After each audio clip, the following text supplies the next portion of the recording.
শহীদ রাষ্ট্রপতি জিয়াউর রহমানের মাজারে জাতীয়তাবাদী সামাজিক সাংস্কৃতিক সংগঠন জাসাস চুপ করেন চুপ সাইলেন্ট করেন বলেন সামাজিক সাংস্কৃতিক সংগঠন জাসাস তাদের ৪৭তম প্রতিষ্ঠাবার্ষিকী উপলক্ষে এখানে শহীদ জিয়ার মাজারে তারা ফাতেহা পাঠ করেছেন, পুষ্পার্ঘ অর্পণ করেছেন, মোনাজাত করেছেন। জাসাস শহীদ রাষ্ট্রপতি জিয়াউর রহমান এটা গঠন করেছিলেন দেশীয় সংস্কৃতির চর্চা এবং বিকাশ অনুশীলন এবং আধিপত্যবাদী সংস্কৃতি যারা আমাদের দেশজ সংস্কৃতিকে গ্রাস করতে চায় সেটাকে প্রতিহত করার জন্য। এই জাসাসে আপনারা জানেন একসময় বিখ্যাত মানুষরা যারা এই জাসাসের জন্মলগ্নের সাথে জড়িত ছিল, বিখ্যাত কবি আল মাহমুদ, বিখ্যাত গীতিকার লোকমান হোসেন ফকির, বিখ্যাত গীতিকার মনিরুজ্জামান মনির, যারা এই জাসাসের সংগঠনের সাথে জড়িত। এবং আপনারা জানেন যে বাংলাদেশের একজন প্রখ্যাত অভিনেতা নামকরা যিনি নায়ক আশরাফুজ্জামান উজ্জ্বল, তিনি এখনও এই জাসাসের সাথে সম্পর্কযুক্ত। এছাড়াও অনেক বড় বড় অভিনেতা, শিল্পী, কুশলী, নাট্যকার, গীতিকার, কবি, সাহিত্যিক যারা এই জাসাসের সাথে অতীতে যুক্ত ছিলেন, মারা গেছেন, এখনও যুক্ত আছেন। আমাদের বাবুল আহমেদ শাহ,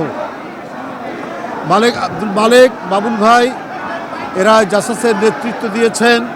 এরপরে হেলাল খান এবং রোকন, তারা এখন নেতৃত্ব দিচ্ছেন। আজকে জাসাস যে পর্যায়ে উপনীত হয়েছে এটি একটি গর্বের বিষয়, এটি একটি অহংকারের বিষয়। আমার বিশ্বাস আজও আধিপত্যবাদের ছায়া বিস্তৃত আছে। আজও অনেকে চায় বাংলাদেশের সার্বভৌমত্ব, স্বাধীনতা এটিকে বিলীন করে দিতে।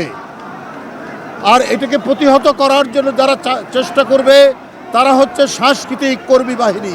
তাদের লেখা গান, তাদের লেখা কবিতা, তাদের লেখা নাটক, তাদের লেখা সাহিত্য, তাদের লেখা উপন্যাস এটা উদ্দীপনা তৈরি করবে সারা জাতিকে।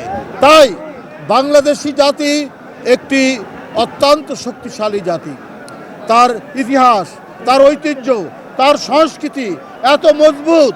আমাদের পদ্মা, মেঘনা, যমুনা, শীতলক্ষা এর মধ্যে দিয়ে গড়ে ওঠা আমাদের হাজার বছরের এই সংস্কৃতিকে কোনো আধিপত্যবাদী সংস্কৃতি এটাকে বিলীন করতে অতীতেও পারেনি, ভবিষ্যতেও পারবে না। আমি জাসাসের ৪৭তম প্রতিষ্ঠাবার্ষিকীতে আজকে এই অঙ্গীকারই আমরা করছি। আমাদের স্বাধীনতা সার্বভৌমত্ব রক্ষার্থে আধিপত্যবাদের যে থাবা, যে বক্তব্যটি দিয়েছেন বিএনপির ভারপ্রাপ্ত চেয়ারম্যান যেদিন দেশে এসেছেন সেই দিন ২৫শে ডিসেম্বর, এই থাবা প্রতিহত করা, এই থাবার বিরুদ্ধে পাল্টা জাতীয় সংস্কৃতি গড়ে তোলে এবং যেটি আন্তর্জাতিকভাবে অভিনন্দিত হবে, আন্তর্জাতিকভাবে যেটা সুনাম হবে, সেই আমাদের সাংস্কৃতিক ব্যক্তিত্ব গড়ে তুলবে জাতীয়তাবাদী সামাজিক সাংস্কৃতিক সংগঠন। তাই বন্ধুরা আমার, আপনাদের কাছে আমি ৪৭তম প্রতিষ্ঠাবার্ষিকীতে শহীদ জিয়ার বাজারে জাতীয়তাবাদী সামাজিক সাংস্কৃতিক সংগঠনের আজকের যে কর্মসূচি, সেই কর্মসূচির সাফল্য কামনা করছি। এবং আপনাদের এই র্যালি এখানে এই মাজারে পুষ্পস্তবক এবং দোয়ার পরে তারা এখন র্যালি করবে। আমি সেই র্যালির উদ্বোধন করব।